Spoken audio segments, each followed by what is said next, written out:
There we go. Good morning, everyone, and welcome to another additional walk with Regis. I forgot somebody dumped noodles all over my lawn. I wonder who that was. Today is Saturday, March 18th.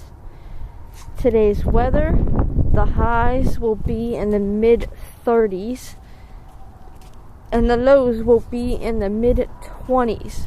There will be a 49% chance of snow. And if you look at the sky, it's a coming. And it's a cold. Now, the last couple of days were nice. They were 40s, 50s weathers, almost springish. Now that it's time to record an episode, now it's freezing cold. And tomorrow will be freezing cold, which is another day of recording an episode. But then after that, it should pick back up into the 40s, possibly to the 50s towards the end of the week. And let's see what kind of news stories I find today.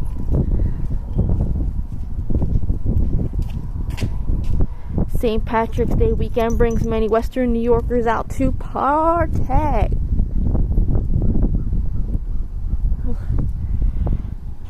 It's the start of St. Patrick's Day weekend. People from the community, young and old, are engaging another year and celebrating their Irish heritage.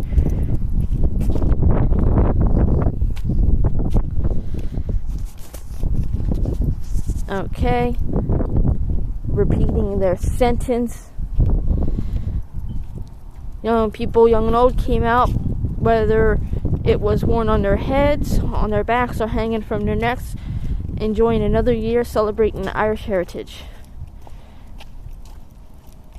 At the Niagara Falls Convention Center, we ran into the Grand Marshal of this year's world's shortest parade. It was a great celebration of Irish culture, commodity, and welcome everybody to come and have a good time. You know how it is. Everyone's Irish on St. Patrick's Day. It's a great reason to come out, join the 39th annual largest St. Patrick's Day celebration in Western New York. Despite the gloomy weather, Gabriel's Gate stayed packed, food orders were rushing in, servers stayed busy, on the go, and the front doors was always swinging open. It was a great day in the restaurant business for co-owner John Hall. It was a great boost. It was pretty consistent. St. Patrick's Day has always been very popular, especially with the parade so close to Delaware Avenue. So it sounds like everybody had a grand old time. And me, I was at work from 5:50 a.m. to 6:30 p.m.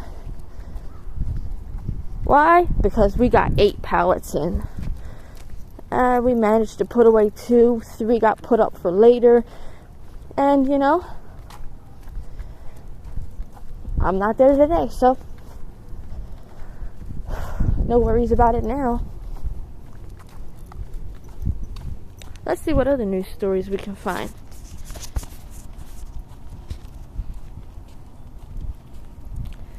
Open letter, stop doing this at Walmart in New York. Okay, so this is one of those articles that makes it look like somebody's bitching, moaning, and complaining and trying to tell everybody what to do and what not to do. But let's see. I'm at least gonna skim over the article to see if maybe they have a valid point, or is this just somebody nitpicking?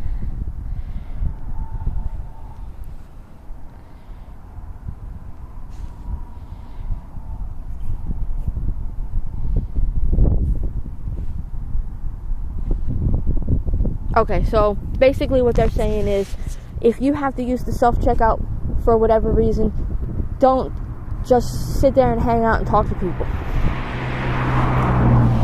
It's very annoying, according to whomever wrote this article. SPCA offers cat vaccination clinic Saturday.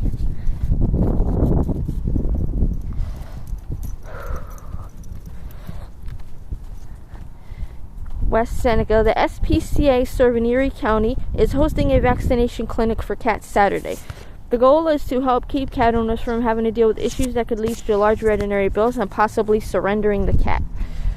At the clinic, cats will receive a rabies vaccine along with a combo vaccine that prevents filoviral rhinotracheotis, feline callus virus, and feline leukopenia virus. In addition, the clinic will offer flea medicine, an oral dewormer, and microchips. Some people took advantage of our new pet food pantry here, and they were able to receive some pet food to bring home with their animal. That's cool.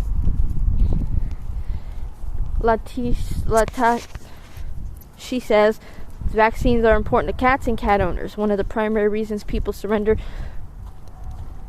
felines is because they cannot afford the vet care that the animal requires.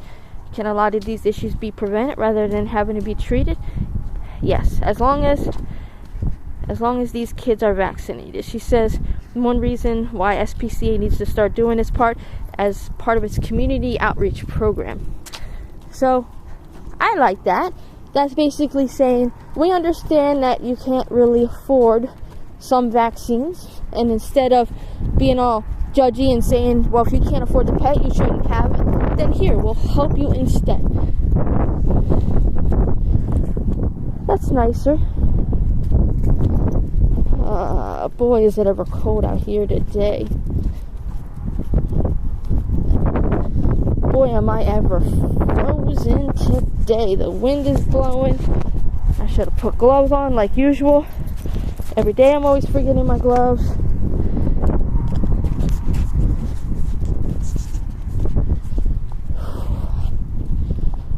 I guess because I've worn enough pairs of gloves to realize that wearing gloves doesn't really do a damn thing. Let me know, I don't know. Let me know in the comment section below. Because I've worn 2 pairs of gloves before and my fingers were still frozen cold and painful.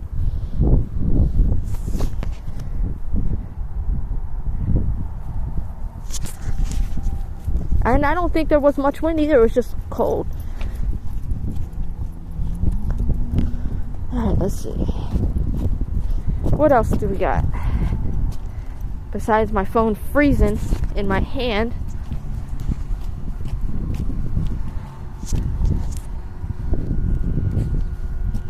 Cold and squalls around for the weekend.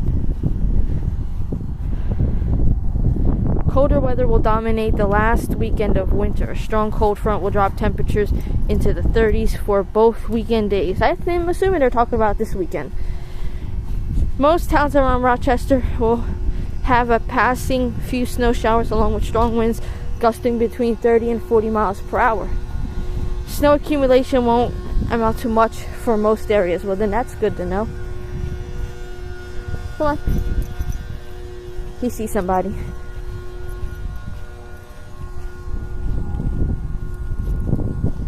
Come on, baby. Come on.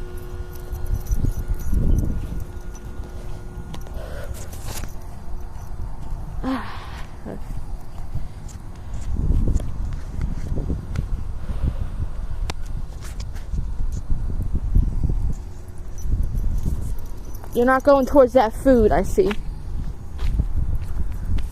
Piece of pizza dropped on the ground. That's right. Keep feeding the rats in the neighborhood. Give them a reason to keep being around.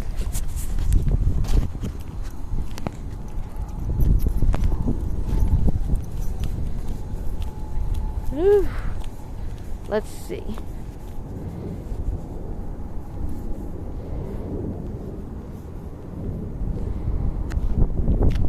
Buffalo pizzeria owner sentenced to failing to pay nearly $300K in sales tax. Why did you stop? Keep going. Do you want to be out here in this cold? Are you a husky secretly? Do you like the cold? Is that what's going on here? I don't think so, because you keep trying to cut over to cut the walk short, so you must not like the cold. Then why do you keep stopping and just standing there randomly and doing nothing? Alright, let's see. Buffalo pizzeria owner sentenced for failing to pay nearly $300K in sales tax. Jason W. Seafelt, 41 of Buffalo, was sentenced in Erie County Court Friday. And boy, do they ever love to repeat their sentences.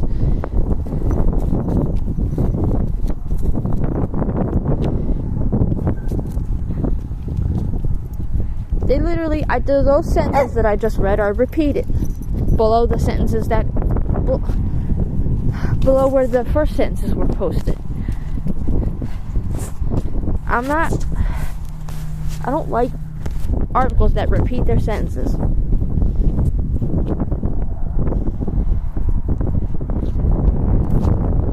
Erie County District Attorney's Office says that between December 1st, 2015 and May 31st, 2019, holy crap, Seinfeld, the owner of Jay's Wise Guys Pizza LLC, failed to pay $298,458.30 sales tax to the New York State Department of Taxation and Finance. Seafield also admitted that he underreported his income on personal tax reports for 3 years. According to investigators, Seinfeld failed to pay $160,242 on income tax in New York State between 2016 and 2018.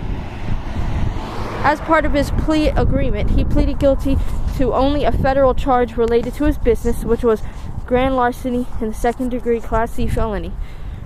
Seidfeld signed a judgment to pay full restoration, which requires him to pay a total of $498,700.30 to New York State Department of Taxation and Finance over the course of 5 years. So far, he has paid $49,000 in restitution.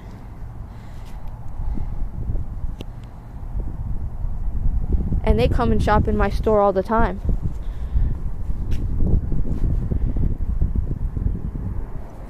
Well, I guess that's how they've been getting away with doing their business.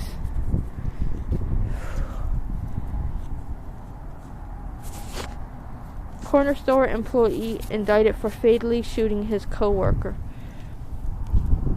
Abdullah Hussein, 24, of Buffalo, was indicted on one count of second-degree murder for the shooting death of Tawfiq Ashieri.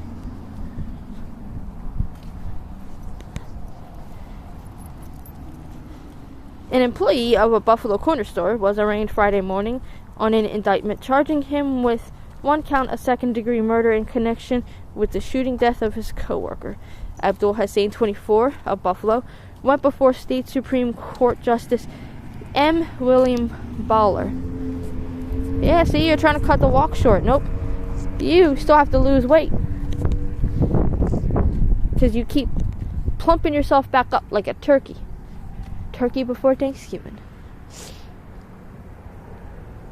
I think I've seen a snowflake fall. Good thing this walk is almost over. And then I get to go inside and be warm for a bit before I gotta go out and do some stuff. Hussein is accused of fatally shooting Tawfiq, 62, on February 21st. Buffalo police responded to a call of a shooting and found Ashieri dead inside the store. Hussein was apprehended a short time later. Hussein is currently being held without bail. He's due back in court on April 6th for a pre-trial conference. If convicted of the charge, he faces a maximum sentence of 25 years in prison. Graphic video of the shooting was shared on Facebook. Yeah, I remember seeing that. Alright. Buffalo students create special banners for Jason Arno and fellow firefighters.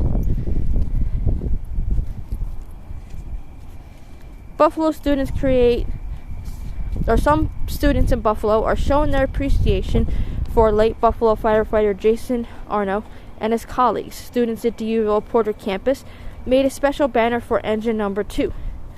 The banners, one in English and one Spanish, feature signatures from students in pre-K through 8th grade. We want to make sure they feel appreciated because sometimes we feel it could be a thankless job, and that's an acknowledgement that we do. Principal says whenever firefighters respond to an incident around school, they always take time to interact with the students. Arno, a 3-year-old member of the Buffalo Fire Department, was killed in the line of duty while battling a 4-alarm fire on March 1st. He left behind his wife, Sarah, and their daughter, Olivia. He was laid to rest March 10th. And I'm going to make that the last news story of the day. One life update. This little guy right here bit me. So I was trying to separate him from 2 of my cats because he was showing teeth and getting more and more uncomfortable with them being close to him because they wanted to spend time with me. So I went to pick him up to put him somewhere where he would feel safe and comfortable, and he lashed out and bit me on my knuckle. He did not break skin, but he bruised my knuckle. So let me know in the comment section what I should do about that. And that's it. That's it for this video, guys. If you like this video, hit the like button. If you don't, hit that dislike button. Share if you guys want to. And I see snowflakes. Subscribe if you want to. And we will see you guys tomorrow. Regis, speak.